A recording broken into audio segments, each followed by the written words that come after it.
We are incredibly excited. I am it's been a long winter because it's been colder this year than it has been the last couple of years. So I think that in the back of everyone's minds really weighing on them just because you come in, you do your workout and you go outside and you get like punched in the face with 15-degree weather. I think one day was 9. Like, and you're just sitting there going, well, we're usually on the water about 28 days from now. I hope it gets warmer. So I think that's been weighing pretty heavily, but the idea of like going back and like remembering what rowing's like as opposed to just the training aspect, the flow, the movement that, the balance that rowing requires, I think it really gets everyone back bought in, particularly getting towards the end of this like cold snap and hopefully we're melting. Yesterday was nice. Championships are won in the off season. The work that the girls put in the last few months will now translate to what you want to do now, and that's claiming the first ever CAA championship for this university. How important was that message in the off season to continue for the ultimate goal? We actually a week or so ago sat down as a team and like went and put all the goals back up and like reassessed. Like, do we still want to go here? We had like 1 or 2 practices, just weren't on our pace. And like, it was nice because I think sitting down and seeing it, everybody went, yeah. And in the last week and a half of practice has been really good. And like, we've really been seeing that little bit of a change because it's just that reminder that this is what we want to do. And you kind of get into that middle, it's been 7 weeks since we started indoor season. Like it's getting a long period. And, as we were talking with the staff the other day of like, there's on the water, you can clean up a lot of there's efficiency that you build on the water, but the price tag to win a championship is really a speed check. And if you don't have the base speed, no matter how clean you are, you're never going to get to where you need to go. And I think that's really where the indoor season is like, it's kind of the hard part to build.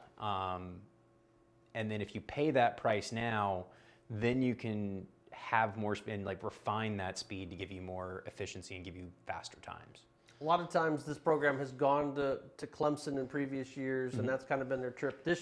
You've recently kind of changed it up. You're going to Alabama. How much does that change things, one from a climate, but also maybe some conditions that you'll face that are different that will prepare you better for the upcoming year? So when you think of Alabama and Clemson, a lot of people think, oh, they're in the South. They're both roughly the same. Clemson's was always a little colder because it's a little bit further up in the mountains, a little further inland. Lake Hartwell is really nice. It's been a while. Lake Hartwell's a really nice venue in that there's not a lot of flow rate. It's relatively stable. You fight a lot more fishermen, and the problem they have there is like weather-wise is fog. Days where you're sitting waiting for the fog to lift for an hour. Alabama, little further south, little closer to the Gulf, so it's been a little warmer when we've been there. They row on the Black Warrior River, so they kind of have a completely different problem of it's never really choppy because it's a little thinner. It's kind of down in a gully a little bit, so you don't have the wind coming across. But they also have a really high flow rate. It's a navigable river. It's relatively far down in the tributary system, so it gets a lot of the flow rate. And it's also dammed. So you get days where you don't have anything and then days where, I think this weekend it was real high. It's come down. Like one of the things we do whenever we're going down there is checking the water levels almost compulsively. Like I'm going to say I've checked it like 8 times today. But it's, just to make sure. One year it rained for like the week before we got there and we actually had to erg for the first couple days. So, not what you're looking for when you're going south is to erg, but it's what kind of had to happen for us to be able to get on the water in the back half. When you think about getting the boats in the water for this first time, what really are the points of emphasis that you're looking for each of the boats that you're going to try to race against Alabama? So one of the things I really want to do in the first couple days is we're kind of getting back into rowing and like going through, I'd say, return to our basics is really get our ability to flow out, to not disturb the boat on the recovery.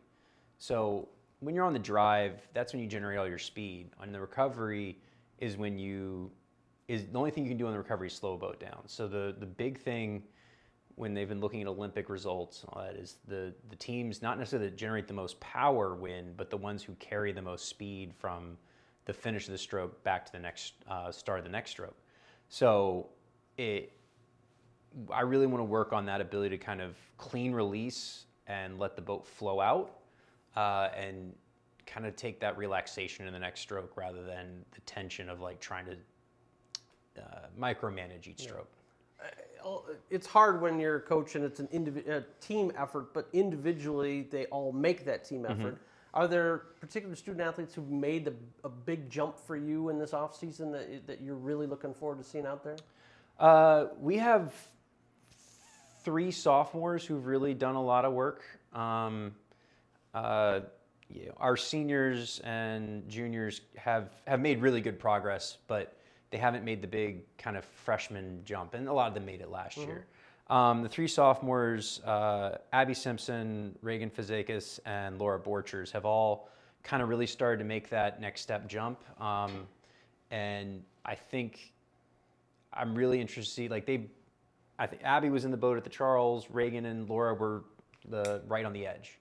So I'm really interested to see, having come through this winter season, I think they've built up the fitness that they didn't quite have last fall, and to see them really challenge for the first 8.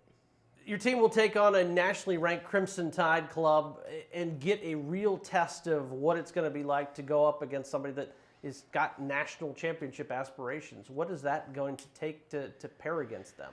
So what we're always looking for, because this is at the end of a long training trip, like we do probably 150, well, more than 150 miles of rowing this week. So as we go through this training trip, like they're kind of beat up by the time we race them. So really it's more about closing gaps from previous years. Like Alabama in the last 3 years has gone from not ranked and to 11th. I think they finished last year. And then the preseason poll, I forget, they're in the top 15. I know that. So, I mean, they're quick. Good friend of mine coaches there. He knows his business, and so for us, it's really seeing if we can close that gap, see how we can row against them well. That's really the question I want, is to look at how we're racing, because coming off that week, the expectation to beat them isn't super high. We're way tired. They're coming off a regular training week. One team's tired, the other team's fresh. It's kind of something you go into knowing you're going through a training trip. But for us, how hard can we make that race for them? And then how well do we execute what we want to do inside of that race plan?